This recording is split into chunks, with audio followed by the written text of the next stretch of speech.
Hello, my name is Kira, and if you've never seen my face before in your life, I am an indie game developer currently working on a cozy cooking RPG, and I'll be talking about just a recap of making my first game. Let's get into it. So, last year I finished up my game development degree, which I decided to study because I hate stable employment.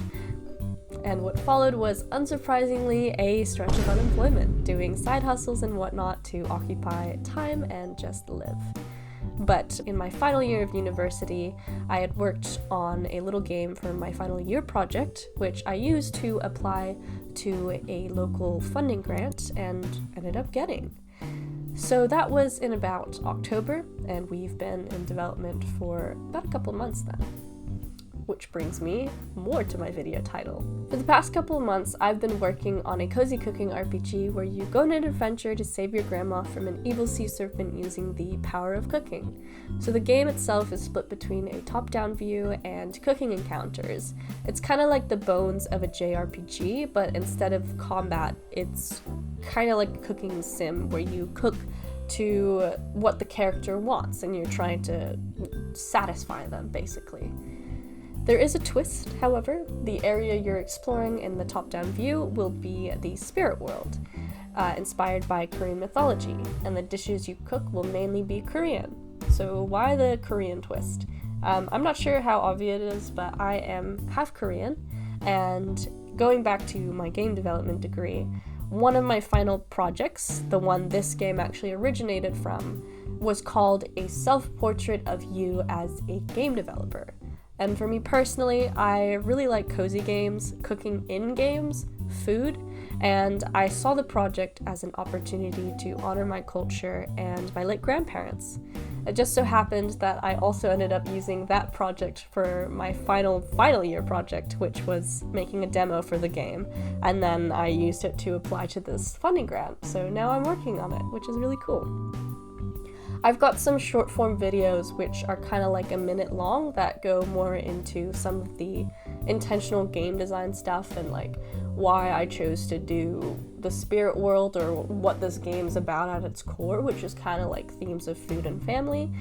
So if you want to watch those, feel free to go ahead and go watch them. I'm probably putting them on the screen now.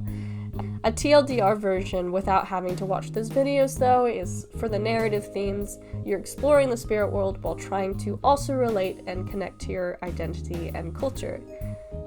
So if you've ever seen Everything Everywhere All at Once, which I'm a huge fan of, maybe you'd kind of like the experience of playing this game, at least narratively, or maybe you'd relate to it.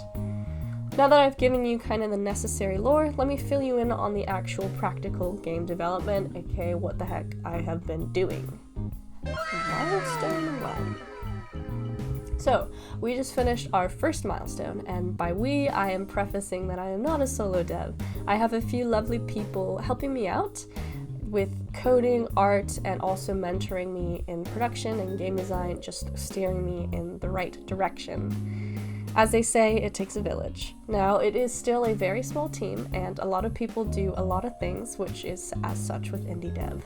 In our first month, which was October, I think we started like October 12th, but we fleshed out the game's higher level narrative, created a community Discord, explored how to improve the pre-existing cooking systems for my student project, and started creating a social media content backlog. In November, we started to try and test out prototyping these different ideas to improve on the cooking, and we also started posting on social media. We did like a 3-week stint of posting daily to try and convert traffic into our community Discord, and as of filming this video, I think we've got 108 members? Yeah. But with those 108 members, I cherry-picked 5 to 10 randoms per week to test out a build which had the main core systems, and then based on their feedback I would iterate for the next week and we'd get another 5 to 10 to playtest, basically just trying to make sure that what we were making was true to our player types and our player target. So there's something in game design which, instead of like target audience demographics the way you might be used to, which is like 15 to 30 or comes from X, Y, there's something called player motivations. So what player is motivated by to play, basically. So off the top of my head, I think there's one called Explorer, and the Explorer will be somebody who will run around the map to try and find a bunch of different things, like pick up items and all of that. I know that there's another one that loves achievements, so they're the type of person to 100% a game. There's another one that likes playing social games. So for us, a huge motivation were for people who enjoy playing cozy games. So that's why we've been doing playtesting, to basically make sure that our game is aligning with that player type. And if you guys are motivated by that, you should come join our community Discord. Link will be in the description, because then you can playtest and tell us what you think. Anyways, now on to December. So in December we only did, I think, the first week of December, because then we went on like a 3-week break, but we used that last week to do our last prototype and get our feedback in, prepare content for our 3-week break, and tie up any loose ends, and also prepared our Steam page. Hello! Just a little update that our Steam page is now live, so if you want to go wishlist and then come back to our video, go ahead and do that now. We're called Cooking for Ma. Alright, let's get back into it.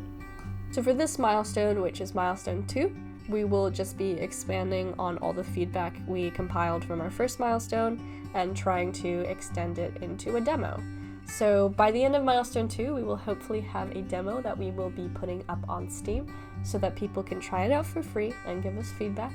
And our ultimate goal is to make a full game, whether that'll be by bootstrapping or some publisher descending from the heavens to us, or a different local grant, or maybe crowdfunding. But most of all, I'm just really happy to be making games, especially my first game. It's really cool. So the gameplay looked interesting to you. You can follow us on YouTube, Instagram, X, TikTok, Blue Sky, Reddit. I think that's all of them. Did I say TikTok? To see little short funny videos we post. But if that's too much to keep track of, you can simply join our community Discord, which will be in the description below. And for those of you who have been watching who are from my community Discord, I know I promised a backflip, so I will do one. I said a backflip for 100 members, and we're at 108, so I will do my backflip. Let me put my mic down. Okay, I've stood up, and now I'm gonna backflip.